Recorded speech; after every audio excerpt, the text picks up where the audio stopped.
भूत प्रेत की कहानी हिंदी। मैं और मेरी पत्नी 6 महीने बाद ब्रेक लेकर बाहर घूमने निकले थे। हम दोनों पेशे से डॉक्टर हैं। हॉस्पिटल से छुट्टियां लिए हुए बहुत दिन हुए थे। सच में उस दिन मेरी पत्नी राधिका बहुत खुश दिख रही थी। छुट्टियां बिताने के लिए मैंने खंडाला घाटी के एक गांव में पुराना फार्म हाउस बुक किया था, जहां सिर्फ मैं और मेरी पत्नी एक साथ वक्त बिता सके और इस हसीन जिंदगी में कुछ खूबसूरत यादें बना सके। हम मुंबई से शाम 4 बजे निकले थे। मुंबई से खंडाला हाईवे पर पुराने नगमे गुनगुनाते हुए दोनों बड़ी खुशी से फार्म हाउस पर छुट्टियों में क्या क्या करेंगे ये प्लान कर रहे थे। फार्म हाउस घाटी के निचले हिस्से में बसे गांव में था, इसलिए हमें जंगल वाले वीरान इलाके से जाना पड़ा था। रास्ते में एक मोड़ पर मैंने पानी पीने के लिए गाड़ी रोकी। वहाँ एक बोर्ड लिखा हुआ था, कोठारी फार्म हाउस 25 किलोमीटर आगे है, और वही हमारी मंजिल थी। मैंने राधिका को बोर्ड दिखाया। वह बोली, ये क्या आलोक, तुमने कौन से जंगल में वेकेशन प्लान है? अभी और 25 किलोमीटर गाड़ी चलानी होगी, मुझे तो अब भूख भी लगी है। मैंने कहा, सब्र रखो मेरी जान, फार्म हाउस तुम्हारे लिए कोई रेलवे स्टेशन के बाजू में नहीं बनाएगा। फिर हम दोनों गाड़ी में बैठे, तभी हमें सामने से एक बीड़ी पीती हुई अधेड़ उम्र की औरत आती हुई दिखाई दी। वह हमारी तरफ ही देख रही थी। उसके चेहरे पर एक अजीब सी शैतानी मुस्कान थी, मानो उसे जो चाहिए वह मिल गया हो। राधिका मजाक मजाक में बोली, देखो तुम्हारी पुणे वाली काकी कैसे बीड़ी पी रही है। मैंने कहा, मेरी नहीं, वह तुम्हारी मुंबई वाली काकी है, जो चुप चुप के घर के दरवाजे खिड़की बंद करके सिगरेट फूंकती है। इस बात पर हम दोनों एक साथ हंस पड़े। हमारी गाड़ी बहुत आगे आ चुकी थी। अचानक वह बीड़ी पीने वाली औरत हमें फिर से दिखी। राधिका बोली, आलोक देखो, वह बीड़ी वाली औरत इतनी जल्दी हमारे आगे कैसे पहुंच गई। उसे देखकर मुझे लगा ये कोई दूसरी औरत होगी और मैं गाड़ी चलता रहा।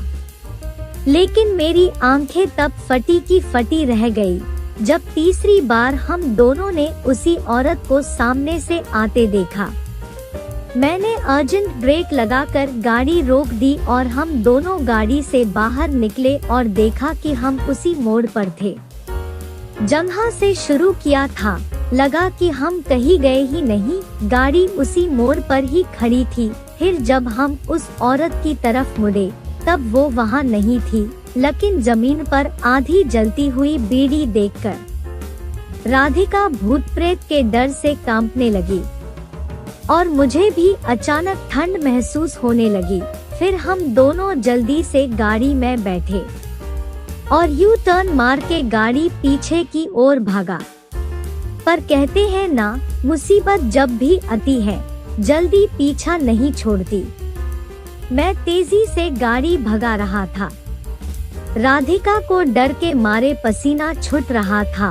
तभी अचानक हमारी गाड़ी धक्के खाकर बंद पड़ गई।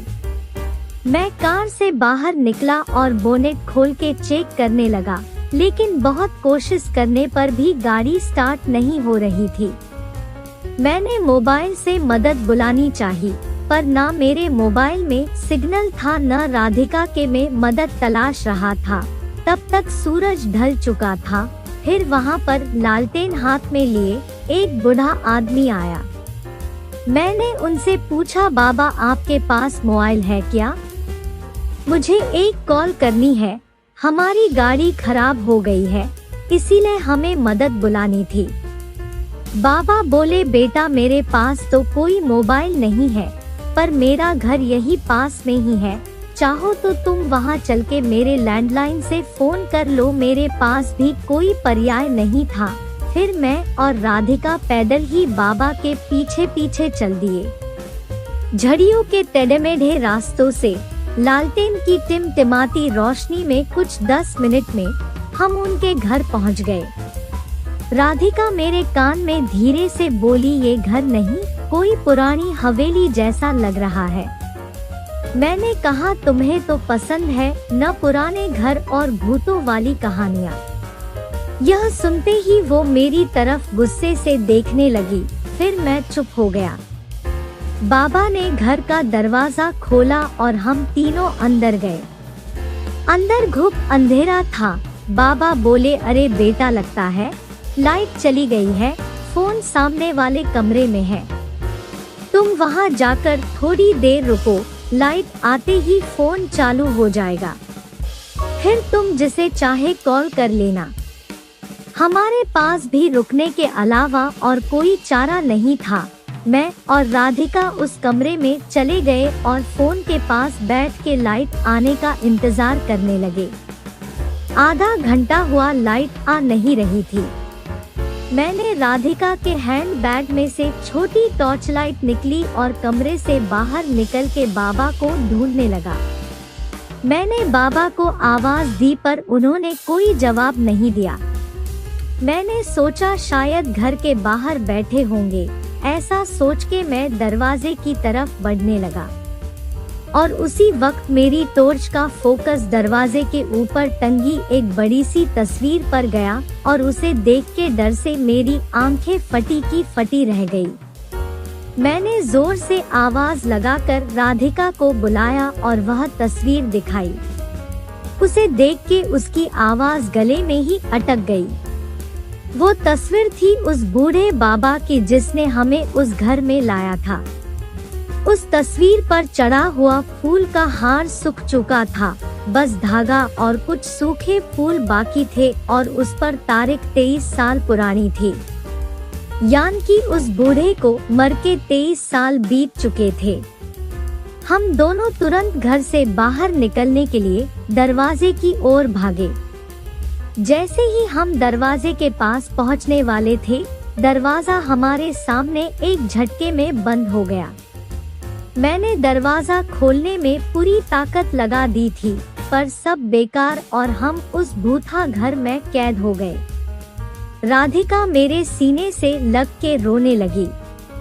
डर से मेरे दिल की धड़कनें तेज हो गई थी, पर बुरा होना अभी भी बाकी था।